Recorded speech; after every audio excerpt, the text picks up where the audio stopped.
3, 2, 1. Hello, and welcome back to this week's edition of Ask Ron. I've got I've got Ron here ready to answer your guys' questions. How you doing today, Ron? Good. Good. Remember, guys, this is a asset that our Gold Club members have. If you guys do have any questions in the future, if you go under Forum and Ask Ron, make sure to leave your questions there, and we'll get to it in the next week's installment of Ask Ron. You ready for some questions here, Ron? You bet. Perfect. All right. Our first one is going to be from Jeremy Cepress out of Texas. He said, I came across a list of open demolition cases for properties. Can I wholesale these properties, or is it too late once they are on this list?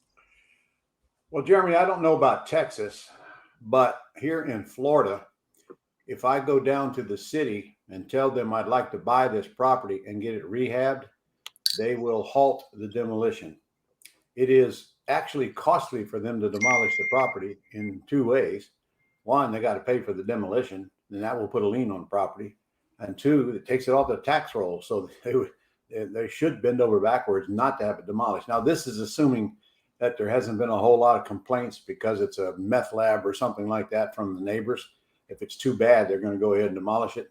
But you ought to go down and get acquainted with them and find out, because you just hit on a very good source of deals by working with the city to save properties from demolition, which means that it's probably condemned. At least here, it has to be condemned before they put it on the demo list. And that's also a trap if you're not careful on these properties, because sometimes if a title company checks the title and there's no lien against the property right then they're not responsible if they issue a title policy and don't show that lien, because that lien has not been recorded yet by the city. And many times they take forever to record these things. So you always want, in an area like that, if the demolition is involved, you always want to call the code compliance department and find out if there's any liens, and if it's or it's condemned. Of course, if it's condemned, you probably have a sign over, but people take signs down, and just call and make the check and make sure it doesn't have any issues. And of course, if you tell the title company to do that, many of them will do it anyway. They call it a lien search. Some of them don't. So good question you brought up, Jeremy. Awesome. Next question is going to be from Jeremy again in Texas. He asked, how much is the multifamily / commercial real estate course that you have? Well, that depends, Jeremy, because if with the master's program, it comes with it. And if you don't know what that is, you just have to call into our office and have it explained to you. We usually, it's $29.95, but when I see people in class, I give them a discount and let them in actually for $9.95. So you want to call my office, tell them that we were on this together, and Ron said to let you in for the $9.95. And that's coming up, Luke, I don't know. You know when that is? Is it May or June? One of the two, I think. That one's in May. I believe it's the 8th through the 10th. Okay, that'll be here in Jacksonville. Here in Jacksonville, yes, sir. All right. Next question that we have is from... One more. Wait a minute, stop. Nope. Guys, I did Vegas last month, and I learned of a new airline called Breeze, just like it sounds, Breeze. You want to check and see if that airline flies from wherever you're at to wherever you're at, because a friend of mine got from Jacksonville to Vegas for $69 on Breeze. And it was like a brand new airplane. So at least check it out. Know that it exists. I know Frontier is usually pretty cheap too. Well, yeah, Frontier is, and Southwest is cheap. But this Breeze thing is not only cheap, but it's brand spanking new airplane. So it was a pleasant ride, she told me. Yeah, $60 for that is crazy. $59, yeah. Problem is she couldn't get back on Breeze. In any time zone she wanted, so she had to go on American and paid $600 some odd to get back on American. Oh wow! All right. Well, our next question is from Sophia and Vasil Ivanov. They're here in Florida. They said, "We recently set up our LLCs as suggested in your Structuring Your Empire course. We have been receiving some conflicting information about two things, and we thought, who better to ask than Ron?" The first conflicting information they heard was, do we need any sort of license from the Florida Department of Business and Professional Regulation? We believe the answer is no because we are buying and selling for ourselves and not as public brokers. They just wanted to make sure. That's correct. However, you're asking a legal question to a non-attorney, don't you, ladies? Okay, so anytime you want to ask me a legal question, I have to put a big fat disclaimer in there. You shouldn't believe anything I tell you. But as far as I know, the answer is no license. I don't even know of anybody has a business license as a real estate investor. Okay. And the next one was, do we need to set up an account with the Florida Department of Revenue, or is this only if we are charging for sales tax for Only if products? you're charging sales tax. Perfect. Simple answers. And if you're renting out commercial property, you will be charging sales tax. Okay. All right. Next question is from Robert Straker over in Oregon. He says, how does your Mastering the Closing Call program compare to Brian and Lynette Wolf's closing call program? I'm curious to know. Brian and Lynette Wolf are my children. What do you think? In fact, I like this couple. We don't work with them anymore, but we've been friends for a long time. And they got their way of doing things, and I got my way of doing things. And I think you'll find some of the stuff that's in their course comes directly from me. But I don't have their course, and I haven't listened to it, so I'm not really qualified to answer that question. Yeah, I would say, why learn from the student when you can learn from the teacher? Well, there is that. Yeah. All right. So next question is going to come from Tony and Angie Stewart out of Ohio. Well, how could we do this without them? I know. They asked, I know you heard about the recent agent rule change regarding how commissions are paid out in real estate transactions. Can you share your thoughts on this ruling and perhaps anything we should include in our marketing to sellers to capitalize on this change? Well, guys, I don't have the gist of that yet. In fact, I don't even think that is really concluded yet, because I get different conflicting stories on it. And the last story I got was that they're not messing with their commissions, but that a realtor can't get paid by the seller if they're a buyer's broker. I don't know. You know what? There's so many opinions on that. I wouldn't even think about that until it came to a conclusion, because it's going to get challenged if it hasn't been already anyway. So, we hear stuff when we automatically think it's the law, or it's a binding law, and half the time it's not the case. It's just somebody is working on it. Anyway, you don't have to disclose. You don't have to do anything different now than before this. If you're a realtor, as far as in your advertising to buy houses, you have to disclose at the point of a meaningful relationship. But if you're doing public advertising, you also have to disclose in that. And this is a conversation you should have with your broker, because your broker is responsible for you. And they don't have to get paid for you buying houses, but, they got to know what you're doing, because, they're kind of in a liability situation if you were to go awry with the law. So talk to your broker. Make sure that you guys are clear on what's happening and what he or she expects and what you're willing to do. All right, perfect. And then the next question that I have for you, Ron, is David Marti out of Florida. He said, I want to deed my rental property that is currently in mine and my wife's name into a land trust with our WY holding company as a trustee. Do you have a step-by-step video on filing out the agreement and declaration of trust? I would prefer to do this myself and not use an attorney if possible. All right. Well, first of all, I don't think I have a step-by-step, but the steps are so bloody simple. I do have, no, even in my boot camp manual, that's not a step-by-step. I don't know. Luke, maybe you know. I know we have plenty of courses on land trust on the Gold Club site.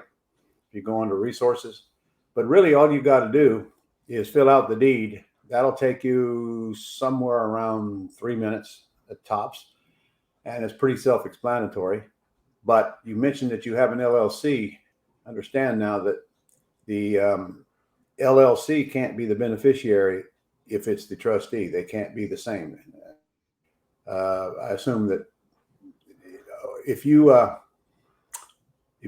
the LLC, that's different. That's okay. And you're the beneficiary of the trust. That's okay. But it's not okay for the LLC to be the beneficiary and the trustee.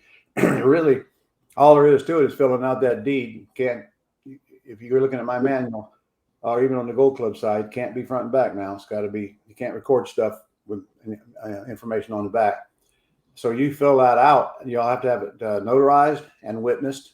And I believe it's still okay that the notary is a witness, but you should have another witness. Anybody sitting around can be your witness. And you have to put up in the upper left-hand corner, prepared by and returned to, so that when the courthouse records it, they know where to send the original deed back. And you just put that in the upper left-hand corner. Now, if you go record that, I know here in Duval County, it cost me $7 doc stamps, which is transfer tax, and then recording. I got about $20 in recording the deed. All right. No closing costs, none of that stuff, because you're putting the property into trust for estate planning purposes. And then when you get that recorded, you just go home and fill out the trust agreement. It even takes less time than the deed did. If you pull it out, you'll see it's really self-explanatory. There's 7 pages of it. There's only places for you to fill in on two of those pages. And it just identifies the trustee and the beneficial interest. And that's the only place the beneficiaries are even put down on paper, is right there. And that goes into your filing cabinet. So you got to record the deed, but you never record the trust agreement. Put that in your filing cabinet, but you should do it at the same time so you don't forget to do it or don't have to go back and do it later.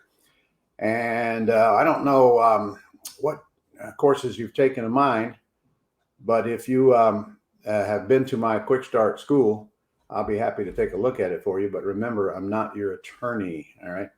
And by the way, in Florida, he said it was a rental property, didn't he? Okay, never mind. Mm-hmm. Rental property. Yeah. All right. Well, it's really that simple. Now, that doesn't change anything tax-wise. Doesn't change anything, period. There's no tax consequences to that whatsoever. There's no EIN number you need for a trust. There's no annual filing you need for a trust. There's no annual fee like there is for an LLC or a corporation. So if I were you, I would do just exactly that.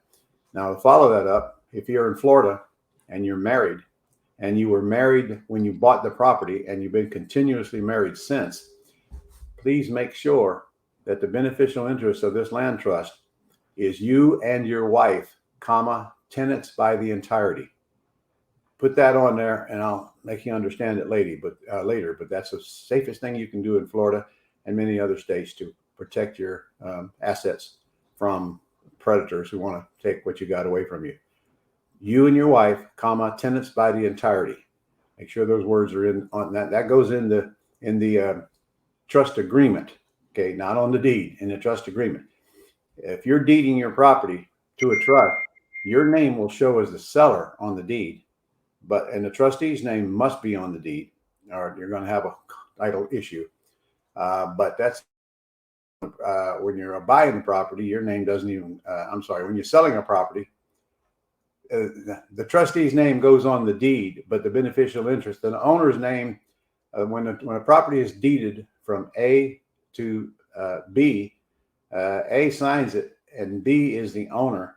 But never mind. I'm getting too far ahead of myself here. By the way, they got a new law now that when you form, well, you're not forming an LLC. Okay, I sound like Biden on here, rambling around here. But when you form an LLC today, you have to report the owners of it to the government. There's a form to do that. So you want to get with your CPA to do that. And there's a fine if you don't do this. And it's pretty nasty too. And the rest of us that have LLCs already have to have, by the end of the year, we must report the ownership of that to the government. But if you form one this year, you got to do it immediately. And I forgot what the fine was, but it seemed like my memory is right, $5,000 if you don't report that to the government. So anyway, I think it was 500 a day. 500? No, 500 a day. 500 a day. That's right. Okay, which will quickly become $5,000, won't it? Mm-hmm. Very quickly. And one thing that I wanted to touch on that too is I was actually wanting to get together with you next time we record and get you to do a weekly lesson on that, kind of as more comes out about it. I know that Debbie and I were talking about that. So we'll be doing something on that soon, because that's definitely something, we want the community to know about. Well, true, but frankly, you can go to Google and get the same information right now. This is true. Right there. Yeah. This is true. And David, too, one thing that I'll link down below. I haven't looked at your account fully yet. I don't know if you have kind of the mini course that Ron has done on specifically land trust. But I'll make sure to link that down below too. I think it would definitely help as well. Well, just go to resources and put land trust up in the search box and it'll pop right up. Mm-hmm. All right. Next up. I think I did go step by step in that, by the way, on how to fill it out now that I think about it. Okay. Yeah. I'll see if I can find it and link it. Perfect. All right. Next question's from Robert Straker in Oregon. He says, do you ever plan to teach any real estate seminars in Hawaii at all in the future? Just curious. Well, now I got a lot of people that love for me too. Most of them work for me. But no, the reason is it's too hard for Americans to get over there. It's too expensive. And most people just, don't want to pay the price to go to there. And of course, when you get there, it's kind of hard to focus on the actual material when you're in Hawaii. I did one over there one time, and very small attendance. But today's cost, I don't think it would make any sense. Yeah, I think Hawaii would probably be crazy expensive. No doubt. All right. And then last question for you, Ron, is from Jason Hattaway in Colorado. Hey, Jason. He said, I've received several property information sheets filled out by your virtual assistants in the past 2 weeks. Mm-hmm. In several cases, the sellers have stated that they would like to hear more about terms and what it is. However, their asking prices have sometimes ranged from $30,000 to $90,000 above what the various websites say they're worth. I can easily spend 15 to 30 minutes looking at comparable sales prior to making the closing call. But in situations such as these, how do you recommend proceeding, or do you recommend proceeding at all? Well, I'm concerned that you're coming up with the right ARV to begin with to make that determination. So I'd have to see evidence of that. And if you are, it don't take 15 minutes to go comp a house, especially if you're on Dreams. The comps are all right there in front of you. You just go there and pick out the top two that match your subject and square footage and recent sale and close in proximity. And it should be easy. In fact, if you punch on those two on Dreams, it'll come up and tell you what the ARV is. Pretty simple. I mean, God, we do it all the time. So if you think it's over financed, I mean, it's over, they're asking more than it's worth. It wouldn't hurt to do that, because frankly, if they're asking more than it's worth, I mean, it's unlikely you're going to go anywhere with this property. But sometimes people ask a price, and by the time you get off the phone, boy, that price is way less. So I tell you what I do. I'd call them up and say, listen, I'm going to use my script. But one of my first questions is on there. If we did come up with the term, if we did agree on the terms, what would be the at least you could take? And if they give you a number and that's already overpriced, I say, well, listen, I think you will agree that is above what the market value of the property is. Is that true? And most of the time they'll say yes. Then look, there's no way I'm going to pay more than the house is worth. In fact, I don't even pay 100% of what the house is worth. I got to have a reason to buy your house. I mean, even a realtor would get 6% commission. So I would have no reason if I can't get a little bit of discount off of the price. And that's the real price, not the inflated price. So do we need to discuss it more? And I cut it right to the chase. If they're asking over, fine, let them. God bless them. I mean, look, when you got one you want to put on the market, you might be doing the same thing. I do. I know. So I'm not mad. I'm just not. I know I can't do business with them because we don't buy like we sell, do we? Yeah, I always sell them for more than they're worth, and they almost always go for more than they're worth. And I'm talking about cash deals that I rehab. And so this sold one, got one right now, getting ready to close. In this case, it was a realtor said $230,000 house, and I said we're selling it for $240,000. The realtor says, I don't know if I can get that. I said, I don't care. We're selling it for $240,000. And guess what it appraised at? $240,000. Buyer came in at $240,000. It appraised at $240,000. So I always sell them for more than what a realtor thinks they're worth, and I almost always get it, because when a appraiser gets to do the appraisal, he knows what the house is selling for. The true value of a house is what the buyer is willing to pay. Now, he's got plenty of leeway. Okay, I send 10 different appraisers to one house, you're going to get 10 different answers, because they got quite a bit of leeway. So if my buyer says it's worth 240, I say it's worth 240. How's he going to dispute that unless we're way over the market value? And of course, we're not. We're just a measly $10,000 hike. So I don't see much hope for you buying these houses, but I think you ought to do the call. Here's a good idea. Call them so you can get the practice in, knowing you're not going to get the deal. All right. And that's enough on that. All right. Luke, is that it? That's it. Do you have anything you want to say to the community at all?